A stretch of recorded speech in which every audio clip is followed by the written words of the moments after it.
Okay guys, so today I'm here to talk to you about Aleph Zero.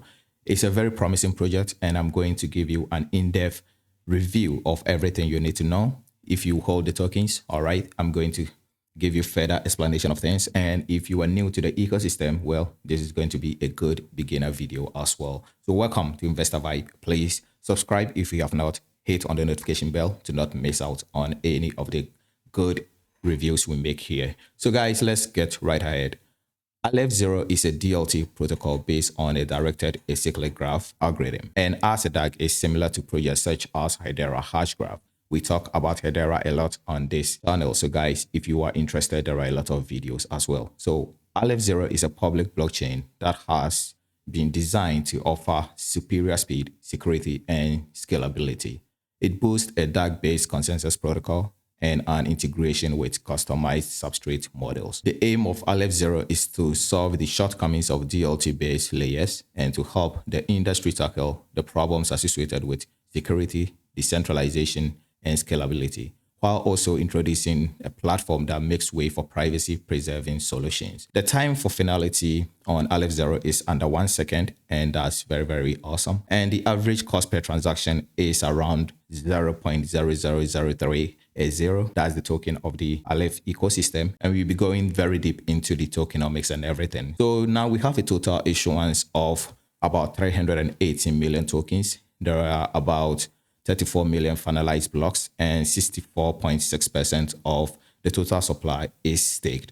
Every decentralized protocol has to work on 3 aspects of the network. These aspects include decentralization, scalability, and security.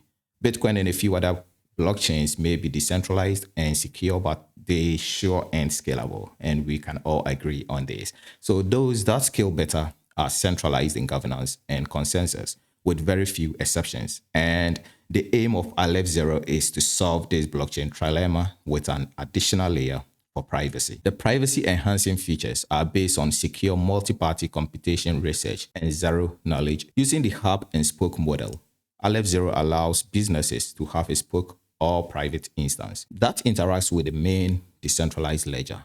With this, businesses can interact with each other in a trustless manner efficiently while still maintaining their own private network. What actually is a hub and spoke? Well, a hub and spoke network connects every location through a single intermediary location called a hub. As a network structure, hub and spoke allows for greater flexibility through a centralization of flows. Aleph Zero is a near instant finality and is capable of efficient scaling on both the consensus protocol as well as a smart contract platform. Aleph Zero opened its mainnet to community validators, further reinforcing the network's commitment to decentralization. The milestone is a major step in a journey toward complete decentralization. Aleph Zero uses Aleph BFT consensus protocol, and Aleph Zero can tolerate up to 33% of malicious committee members without affecting the validation process. At its core, the network employs a proof-of-stake consensus algorithm in which a rotating committee of validators decides on the truthfulness of the state of blockchain. This makes it similar to enough other blockchains employing proof-of-stake. It does not have a single node in control of creating the total ordering of units at any stage of the process. So this makes its consensus a leaderless one. Aleph Zero is accepted into the Parity Substrate Builders program. This enables developers to quickly and easily build future-proof blockchains optimized for any use case. The substrate-based chains are designed to seamlessly connect to Polkadot, granting access to a system of parallel transactions, cross-chain transfers, and an expanding support for network, helping to create the desired interoperability needed. There are about 150 projects building on Substrate because it has the huge advantages, and some of these advantages include true interoperability, shared security, and sovereign governance. There are a lot of projects building on Aleph Zero, and this includes Interlock, Huobi Global, MEX Exchange, and a whole lot of others, including Gate.io and many other ecosystems, making it one of the promising cryptocurrency ecosystems out there. So that's really, really great. And I think the future is going to be awesome, especially with a layer for interoperability. Businesses are going to need that as things go forward. We have other applications being built on Aleph Zero. Aleph Zero enables businesses, governments, and developers to build new solutions that will benefit from using a decentralized architecture. These include smart contracts, automatic payments, and shared revenue agreement, wallet indexes, payment, IoT, databases, a whole lot of other things, like, the complete application guide to everything you can build on a Web3 protocol. Then we have the Aleph Zero validator, how it works and everything. So Aleph Zero inflation of 30 million per year. In order to become a candidate for a validator on the Aleph Zero network, one would need to have a minimum stake of 25,000 Aleph Zero and align with the hardware requirements. And it's also going to be carbon negative. At this point in time, every cryptocurrency or every blockchain protocol, every decentralized application has to have in mind an eco-friendly future, because it's going to be necessary and needed, especially if you are going to require big businesses to use your protocol. And the team is awesome, right? It has over 40 members. And the economy of Aleph Zero, well, the total of Aleph Zero is pegged to 300 million coins. That it has a 30 million yearly inflation, like I said earlier. Aleph Zero has allocated 23% of the tokens to the Aleph Zero Foundation and 10% to the team. Most of the tokens, which is about 23% or approximately about 70 million tokens allocated to the foundation, will be spent on research and development, marketing, operations, as well as ecosystem incentives and other operational expenses. So in general, it's going to be used to further develop the ecosystem, which is always going to be a good thing. The pre-seed funding, and this took place in 2018, but I want to understand how some people paid for it before it even became available and listed, for some of us to be able to, have access to it. So in 2018, the project issued A0 coins to contributors via a soft, simple agreement for future tokens. This is similar to what Hedera Hashgraph did. And Aleph Zero was priced based on, the time that the person got in. So we have first at 4 cents, then at 0.57, almost 6 cents. Then we have 7 cents. And the public sale that took place in 2021 was priced at 10 cents per token. We also have a yearly inflation like we've talked about. So Aleph Zero's token supply will be supplemented by 30 million tokens per year, at least until the number is voted to be increased or decreased by the decentralized governor. The nodes securing the chain, i.e. the validators, are going to need to be incentivized. And this is one of the reasons why the inflation is in place. And also the nominators need to be remunerated as well. So, and they even have some advanced arguments, advanced reasons why they think bringing in inflation is going to help. And one of those includes currently 10% of the 30 million tokens that are dedicated to maintaining inflation will be redirected to the treasury per year. These funds will benefit the Aleph Zero blockchain as they will be spent on ecosystem growth, ensuring the constant development of the network.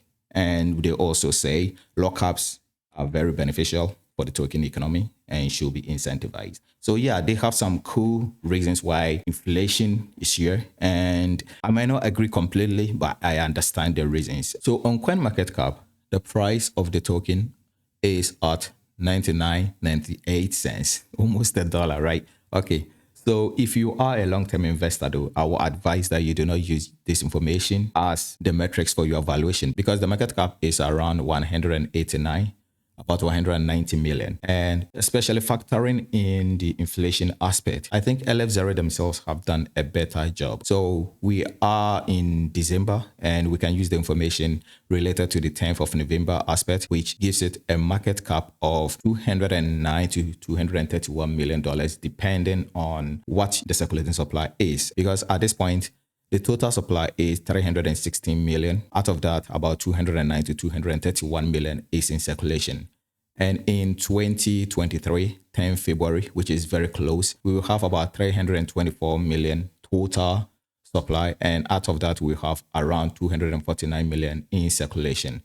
And that will give it a market cap of 249 million if you are buying at the current price, which is almost $1.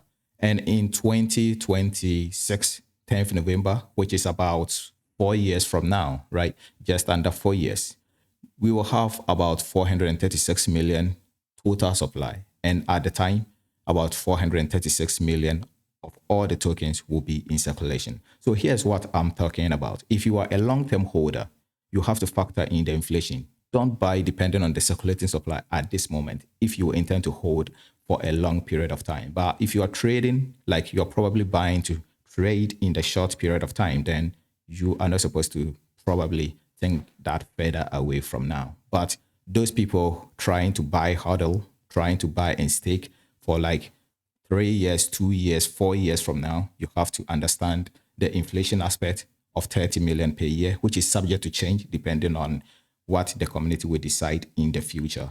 So as a long-term investor, that is my concern.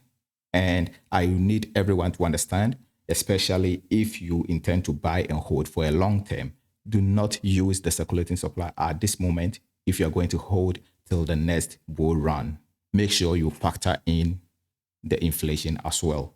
It's very important, and I hope you understand it. You can buy the token on KuCoin, Gate.io, Huobi, Bitrue, and you can't get it on Binance or Coinbase yet, but I think all will happen in the future. But if you buy and you intend to hold it for the long term, you can probably go for one of these wallets. You can use Nova Wallet, Sub Wallet, Talisman, Vulture Wallet, and the options are many, and that's awesome. So guys, this is the tokenomics. This is the wallet options and even the exchanges you can buy them on. So welcome to Investor Vibe, guys. Please, like I said earlier, if you have not subscribed, take a moment, subscribe, hit on the notification bell, and please make sure you comment